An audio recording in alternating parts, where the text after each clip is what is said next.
હાલો જય દ્વારકાધીશ મિત્રો, કેમ છો બધા? મજામાં ને? સ્વાગત છે તમારું મારી ચેનલમાં. જો આજે બનાવવાનું છે કાચા ટમેટાનું શાક. તો વિડીયોમાં છેલ્લે સુધી બન્યા રહેજો અને રેસીપી જોઈ અને એકવાર જરૂરથી ટ્રાય કરજો. અને ચેનલમાં જો હજી સુધી નવા હોય અને ચેનલને સબસ્ક્રાઈબ ના કરી હોય તો ચેનલને સબસ્ક્રાઈબ પણ કરી દેજો. તો આપણે હવે આ બધા કાચા ટમેટાને પાણીથી ધોઈ અને સાફ કરી લીધા છે. તો ત્યાર પછી આપણે તેને સુધારી લઈએ.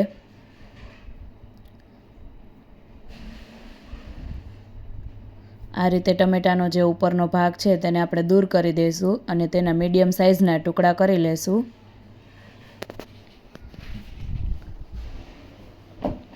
આ રીતે આપણે બધા ટમેટાને સુધારી લઈશું. તમે ક્યારેય કાચા ટમેટાનું શાક ખાધું છે કે નહીં, કમેન્ટ કરીને જરૂર જણાવજો. આ શાક ખૂબ જ ટેસ્ટી બને છે, એકવાર જરૂરથી ટ્રાય કરજો.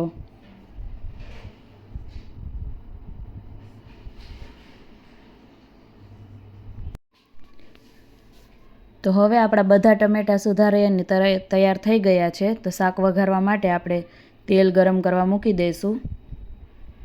તો આપણે કઢાઈમાં તેલ ગરમ કરવા મૂકી દીધું છે. તેલ ગરમ થાય એટલે સૌથી પહેલાં આપણે તેમાં રાઈ નાખી દઈશું. રાઈ ફૂટી જાય ત્યાર પછી આપણે જીરું નાખી દઈશું.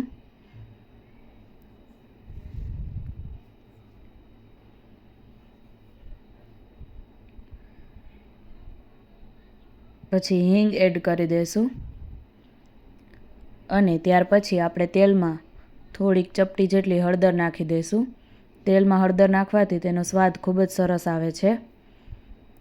હવે આપણે જે ટમેટાં સુધાર્યા છે તેને એડ કરી દઈશું.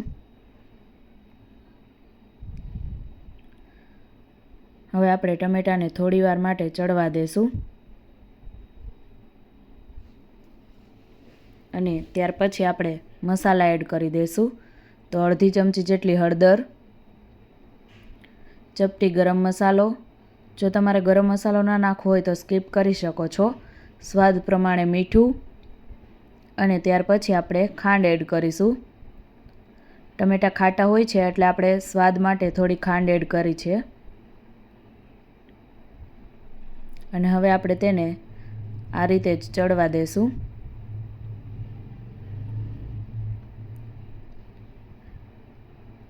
ટમેટાં આપણા થોડા ચડી જાય એટલે ત્યાર પછી આપણે તેમાં લસણવાળી ચટણી બનાવીને રાખી છે તે એડ કરી દઈશું. જો તમારે લસણવાળી ચટણી ના નાખવી હોય તો તમે શરૂઆતમાં તેલમાં લસણ પણ એડ કરી શકો છો. અને જો લસણવાળી ચટણી નાખતા હોય તો લસણવાળી ચટણીને સાઈડમાં આ રીતે પહેલાં તેલમાં નાખી અને થોડી તેને ગરમ થવા દેવાની, પછી તેને શાક સાથે મિક્સ કરવાની. આ રીતે આપણે સાઈડમાં જ લસણવાળી ચટણીને પહેલાં એકદમ છૂટી કરી લેશું તેલમાં, પછી તેને શાકની સાથે મિક્સ કરી દઈશું. બાકી જો આપણે એમને મિક્સ કરીએ તો તેમાં ગાંગડી પણ રહી જાય છે અને ચટણી આપણી થોડી કાચી પણ લાગે છે. હવે આપણે શાકમાં બધી ચટણી એકદમ સરસ રીતે મિક્સ કરી દીધી છે અને આપણા ટમેટાં પણ એકદમ ચડી ગયા છે. કાચા ટમેટાને ચડતા થોડીક વાર લાગે છે, પાકા ટમેટાં તેનાથી થોડાક વહેલા ચડી જાય છે. તો હવે આપણે તેમાં પાણી એડ કરી દઈશું અને તેને થોડીવાર માટે કૂક થવા દઈશું.